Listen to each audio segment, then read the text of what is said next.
Many years ago, in the quiet village of Umoa, there was a tradition that nobody questioned, not because it made sense, but because it had existed longer than most of the elders' teeth. Umoa was not a poor village. It had fat goats, proud yams, shiny zinc roofs, and men who cleared their throats before speaking, as if each word cost money. They took heavy titles, and their pride was heavier. However, beneath all the respect and loud cultural chants, Umoa had something that visitors struggled to swallow.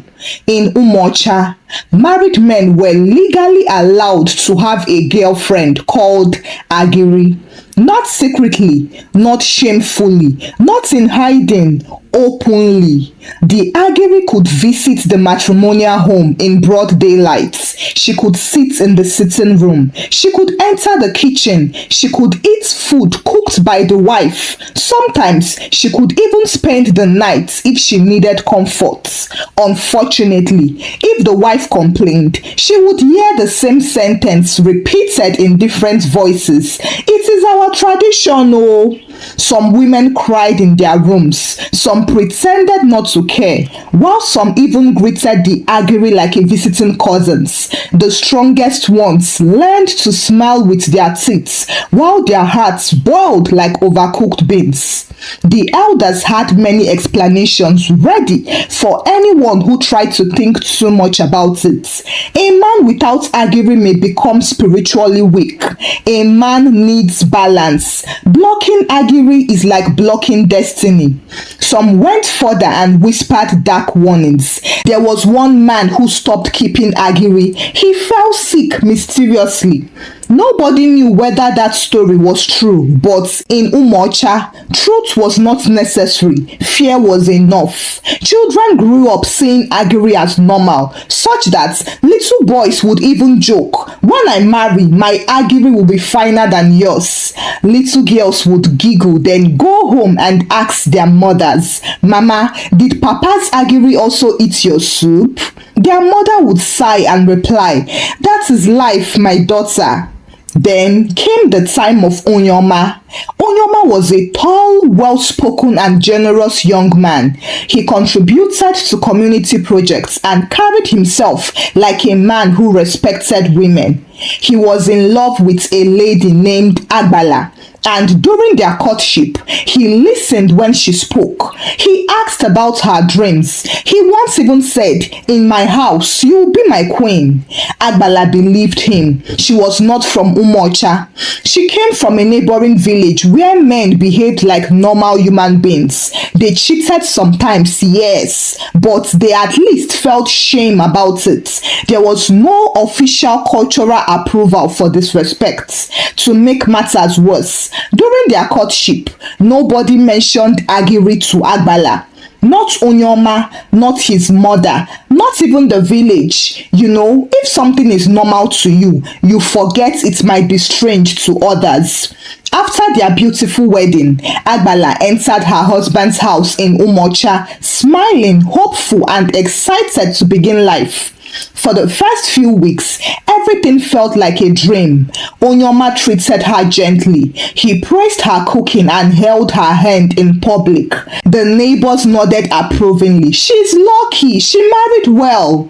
Then one afternoon, exactly 1 month after the wedding, Abala was in the kitchen stirring soup when she heard laughter from the compound. It was not the laughter of strangers. Nah, this laughter was that of someone familiar with the compound. She wiped her hands on her wrapper and stepped outside, only to see a young woman standing near the doorway, relaxed and confident, adjusting her hair as if she owned the place. "Good afternoon, my wife," the woman said brightly. Abala blinked. "My wife?" The woman laughed softly. "Yes, now, I am the Agiri, your husband's concubine." The spoon almost fell from Abala's hand. Before she could respond, Onyama walked in behind the visitor. "Ah," he said casually, "you have met." Abala looked at him, waiting for the joke, but there was no joke. His mother appeared from the next compound, as if she had been waiting for the moment. "My daughter, don't look confused though. This is normal. Every man in Umocha has an Agiri." Abala felt the ground tilt slightly. "Inside my matrimonial house?" she asked slowly. "Yes," the mother replied. "Where else? Do you want him to be roaming outside?" The Agiri sat down comfortably on the wooden bench and said, "I like the smell of your soup, but add more pepper. Onyama likes pepper." Abala turned to her husband. "You did not tell me." Onyama cleared his throat. "It is not something we announce. It is the culture." "Culture?" Abala repeated. "Yes," Onyama said. "Don't argue. It has always been so." The sentence felt like a heavy pot. Agbala's chest tightened. She searched for anger, but what she felt first was disbelief. "You mean she will come here?" she asked carefully. Onyama nodded. "Yes." "She will eat here?" "Yes," Onyama nodded again. "She will," Agbala's voice weakened slightly. She will sleep here?" Onyama hesitated for half a second, but that half second told her everything. He answered, "If necessary, yes." His mother stepped closer and said, "My daughter, don't start your marriage with stubbornness. Some wives who blocked Agiri brought bad luck to their homes." "Bad luck?" Abala asked faintly. "Yes, there was a man who stopped his Agiri.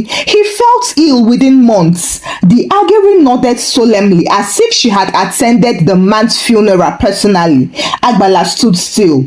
The kitchen fire continued to burn behind her. The soup continued to boil, while the entire village tradition stood in front of her wearing lipstick.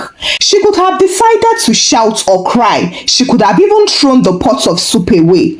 Instead, she said, "The soup is almost ready." Then she returned to the kitchen. Inside, her hands trembled slightly. She took a deep breath, another one, and without thinking, she added pepper exactly the way the Agiri had suggested. When she carried the tray out, she served them both. The Agiri smiled. "Hey, yeah, you're a good wife." Onyama looked relieved. His mother beamed proudly and said, "Onyama chose well."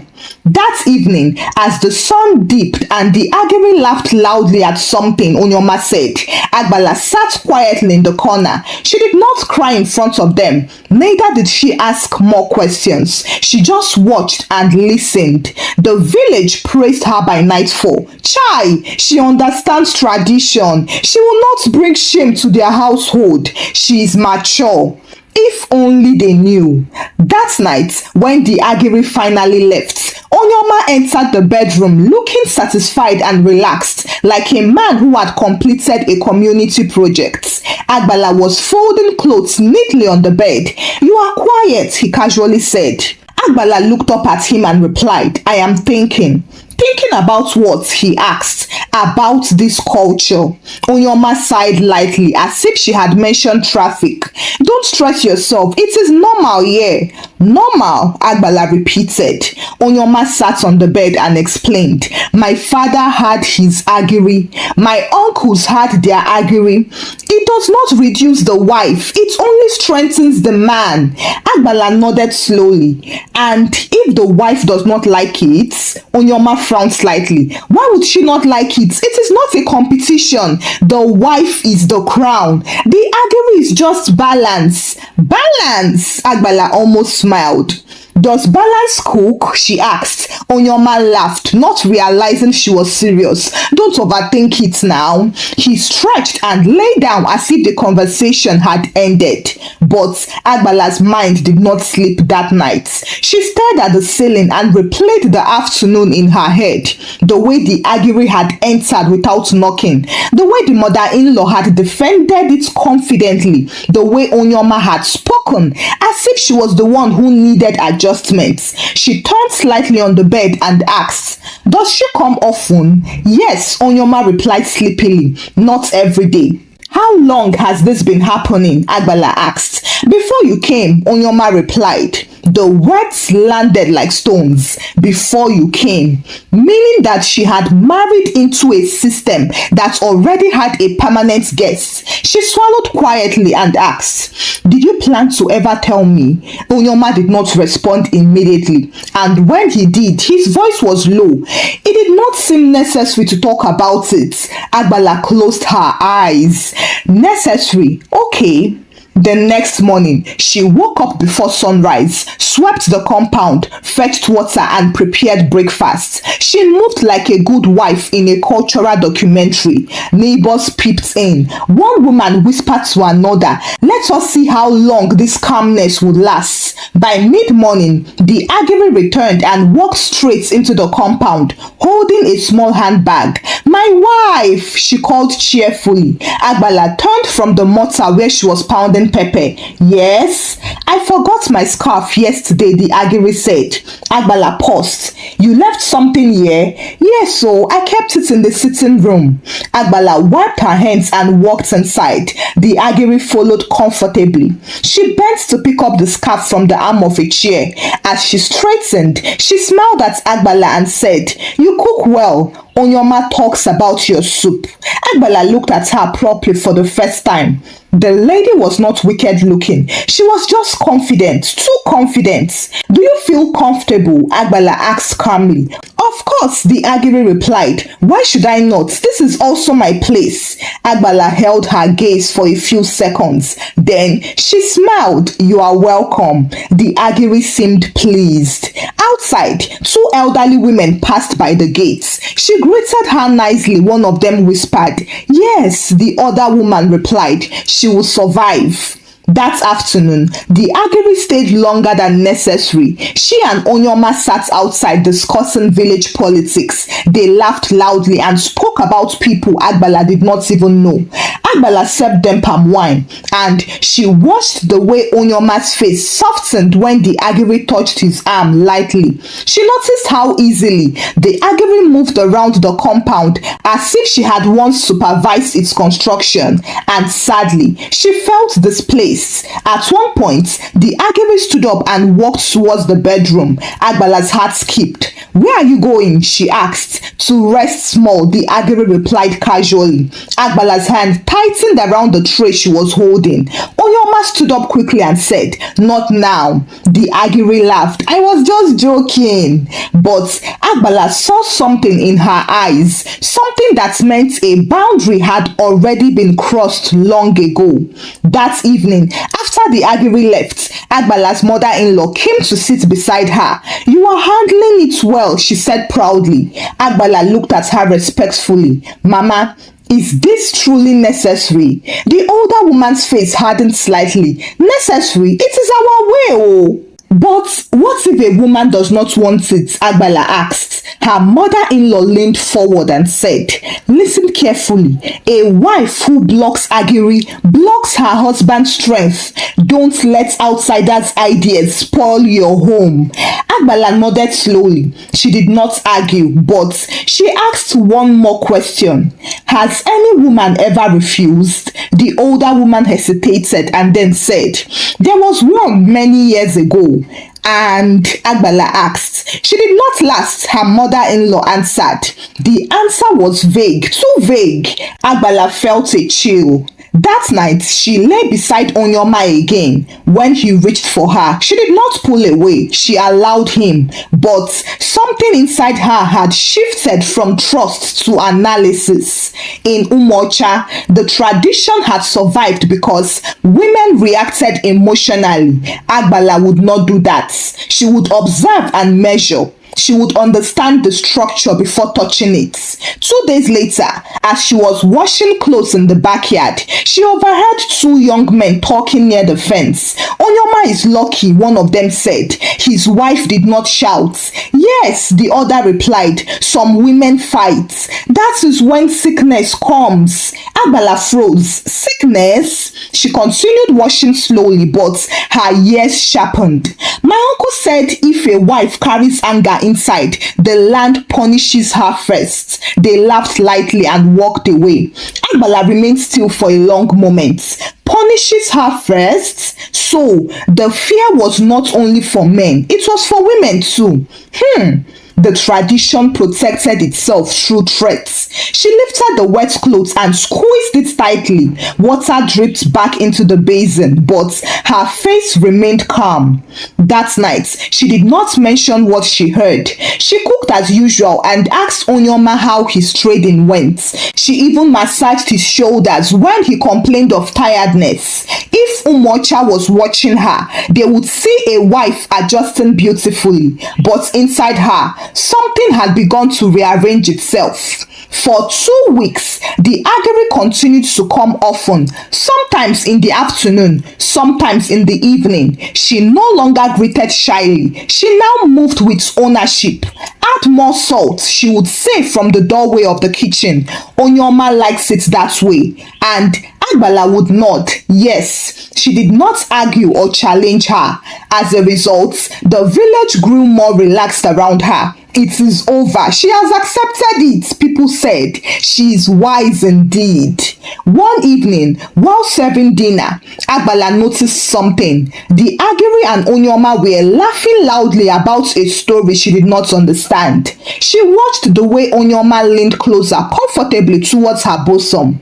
Later, she asked him, "How long has she been your Agiri?" Onyama looked up and replied, "Since before our wedding." "How long before?" Abala asked. "A year." Abala nodded. So you were courting me while she was already here?" Onyama shifted slightly. "It is not the same thing." "How so?" Abala asked. "You are my wife," Onyama answered. "And she?" He hesitated. "She is balance." That word hung in the air again like a stubborn mosquito. Abala did not continue the conversation. And then the next morning, something happened. Abala woke up and complained about having a pounding headache. She took painkiller and dismissed it. However, by afternoon, her ears began to feel blocked, as if cotton wool had been pushed inside. Still, she ignored it until evening when something frightening happened. Onyama called her name from outside. "Abala!" She saw his mouth move, but she heard nothing. She frowned. Onyama walked closer. "Abala, are you deaf?" She tried to respond. Her lips moved, but no sound came out. Panic spread across her face. She touched her throat, but nothing came. She tried again. Air moved, but nothing came out. Her world became silent within seconds. Onyama's expression shifted from confusion to fear. "Abala!" She stared at him helplessly. His voice looked loud, but she heard nothing. Within minutes, the compound became filled. Her mother-in-law arrived first. "What is happening?" "She cannot hear," Onyama shouted. Abala watched their mouths move rapidly. She saw their panic. A neighbor waved a hand in front of her face. She reacted because she could see clearly, but the word had gone mute. She tried to scream, but no sound came out. Complete silence wrapped around her like a thick cloth. Someone whispered something urgently, but she could still not hear it. And so the herbalist was called. He checked her pulse, shook his head, and declared loudly. She swallowed her anger. Abala read his lips faintly. "Anger?" Her mother-in-law gasped dramatically. "I told her not to carry it inside." The Agiri stood by the doorway looking half concerned and half unsettled. Onyama looked shaken. "This cannot be from the tradition," he muttered. The herbalist raised his voice again and said, "When a woman suppresses what the land demands, the land silences her." Abala felt cold. Tears rolled down her cheeks silently. silently. The next few days were heavy. Visitors came and spoke loudly, as if volume could cure her. She must accept fully. She must release bitterness from her. She must confess. Confess what? She had not even argued with them. She had only cooked, served, and smiled. Yet her body had betrayed her, or perhaps her body had spoken what her mouth refused to speak. Onyama barely slept. He tried everything: church prayers, traditional cleansing, and bitter herbs, but nothing happened. Abala now moved around the house quietly like a shadow. She watched everything but heard nothing. Surprisingly, the Agiri stopped coming. Fear had entered her too. Later, on the 5th day, just as all hope was about getting lost, a familiar face entered the compound: Abala's sister. But she did not come alone. Beside her stood a man Abala recognized from childhood. He was calm and composed. Onyama asked, "Why are you here?" Her sister did not even waste time. "Because my sister is sick." Onyama sighed. "We are handling it." "No," her sister replied sharply, "you are not." She walked straight to Abala and held her face gently.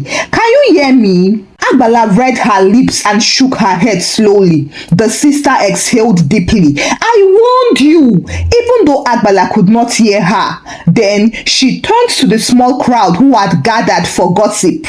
"In our village," she announced clearly, "a woman must balance her home." The compound froze. "Balance?" Abala's mother-in-law repeated. "Yes," her sister continued. "Our women have spiritual needs." People started murmuring. "What is she saying?" Abala's sister stepped aside and gestured to the man beside her.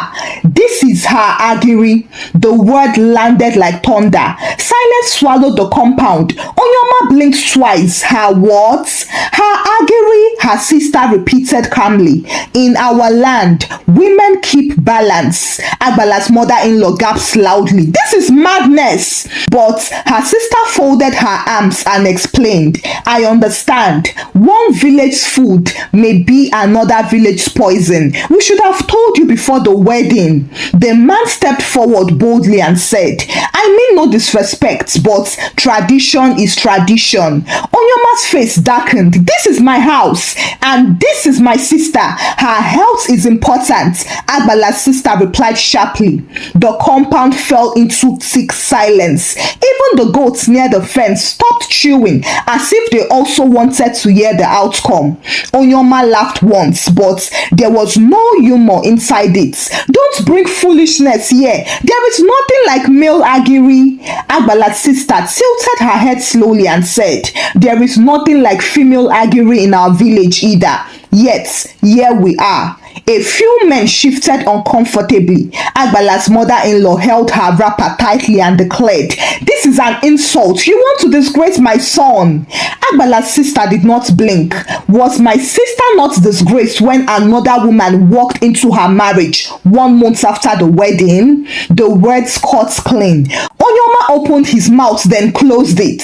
The male Agiri spoke up again. "In our village, balance is mutual. A woman keeps a man concubine for alignment. It is not competition. It is just our culture." Onyama stepped forward aggressively and blocked the way. "You would not enter this house." The man did not move back. He just smiled and said, "I have not even entered yet." The tension tightened around everyone present like a rope pulled too hard. Abala stood in the middle of it all, still unable to speak, unable to hear, yet understanding every moment.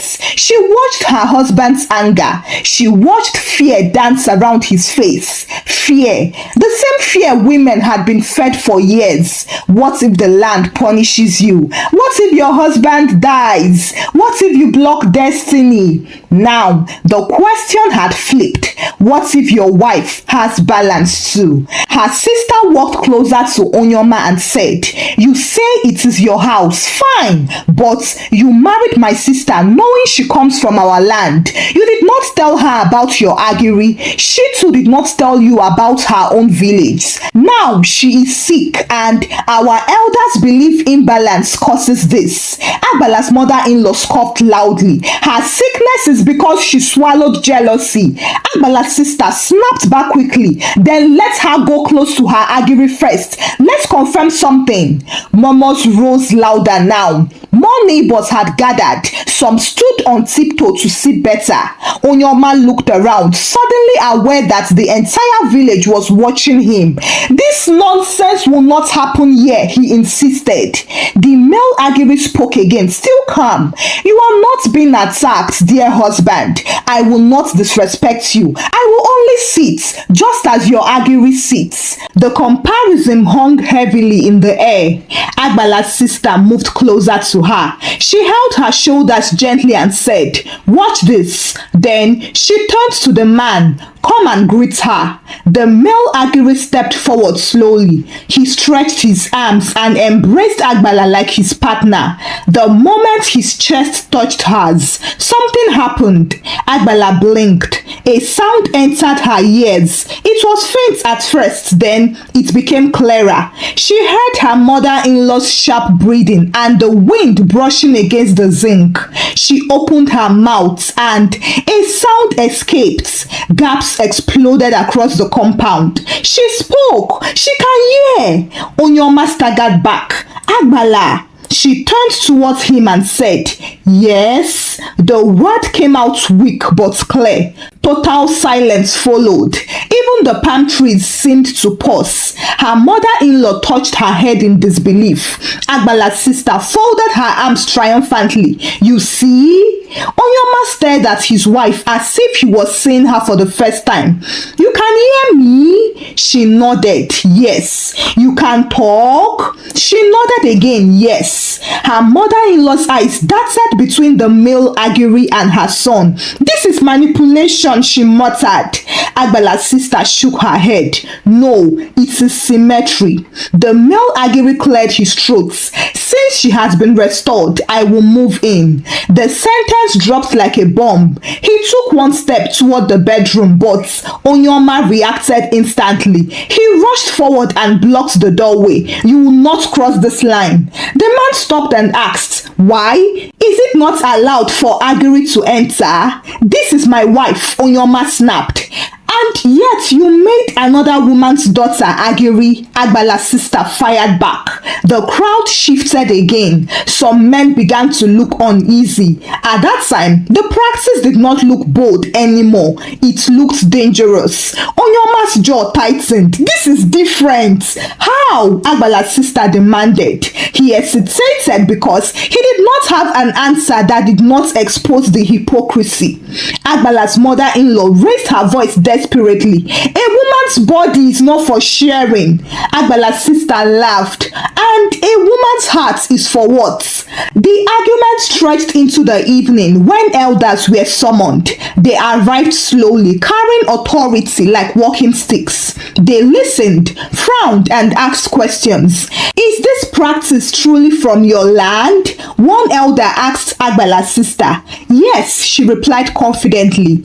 "Have women always kept Agiri?" "Yes," she nodded again. Some villagers exchanged doubtful glances, but nobody could immediately prove her wrong. After all, they themselves had been defending female Agiri with one simple weapon: tradition. One elder turned to Onyama. "Did you inform your wife about your Agiri before marriage?" Onyama looked down briefly. "No." "Did you give her a chance?" "No."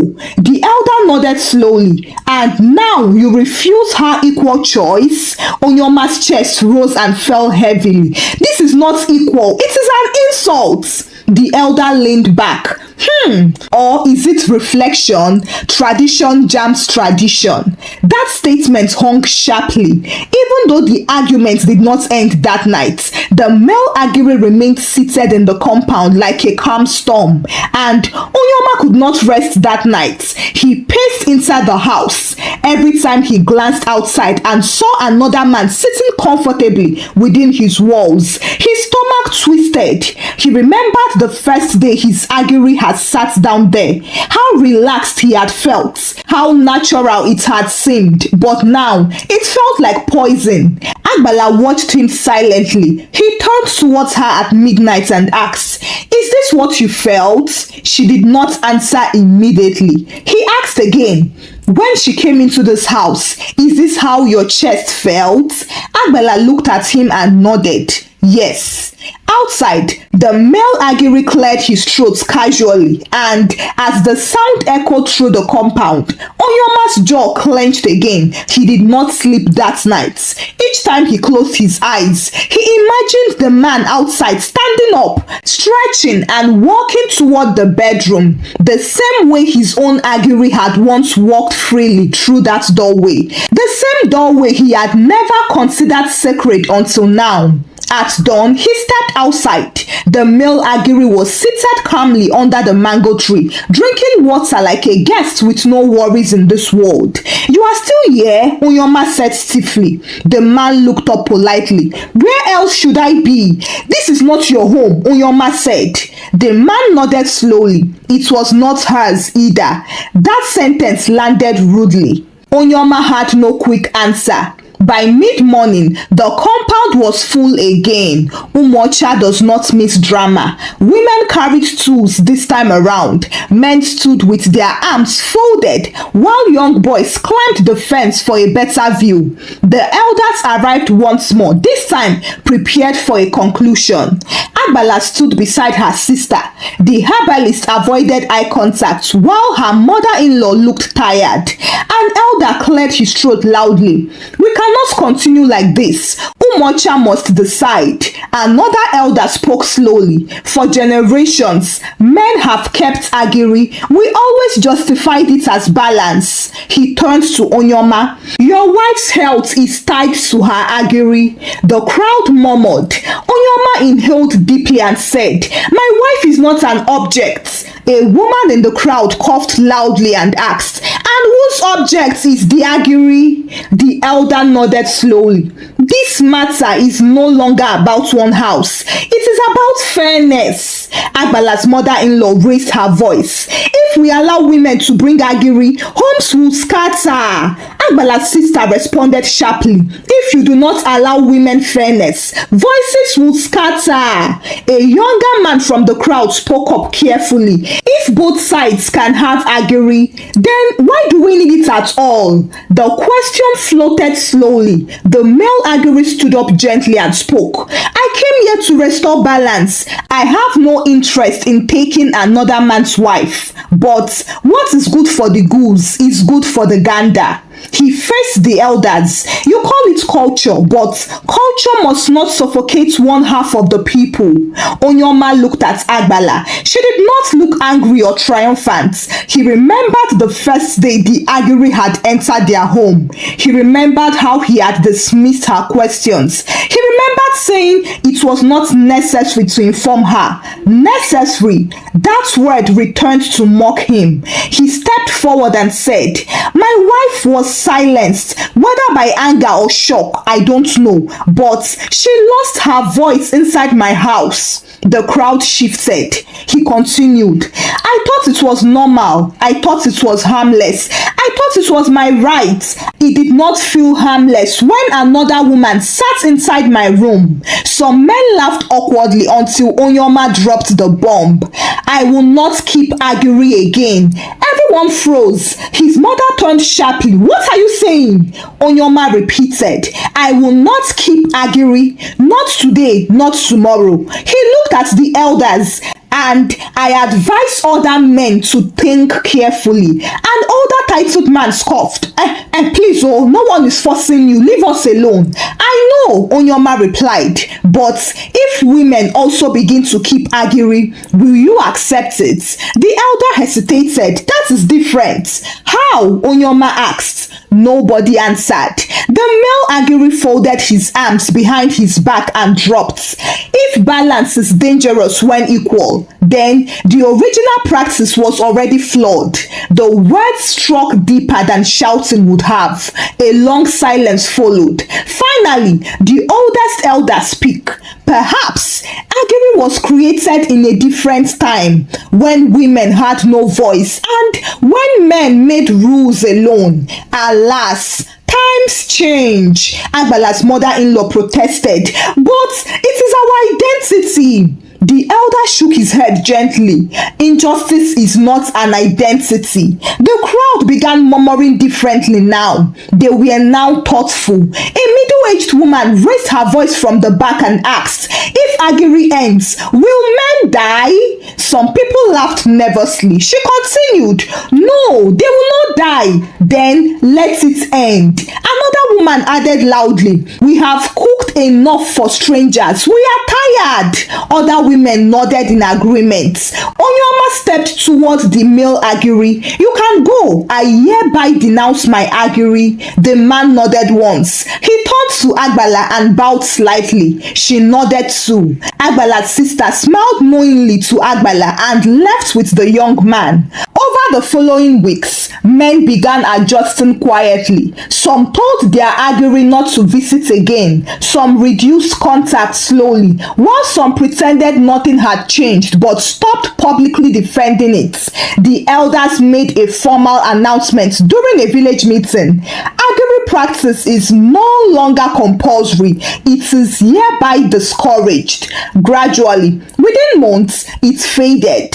And in Umoa, young girls began to grow up without hearing the sentence, you must cook for your husband's Agiri, and little boys stopped joking about future girlfriends inside marriage. Thank you for watching the story. Kindly share your thoughts about the story with me in the comment section. Kindly share the story out with your loved ones and give the story a thumbs up. Subscribe to this channel if you've not done so by now. Until I bring another story your way. Bye.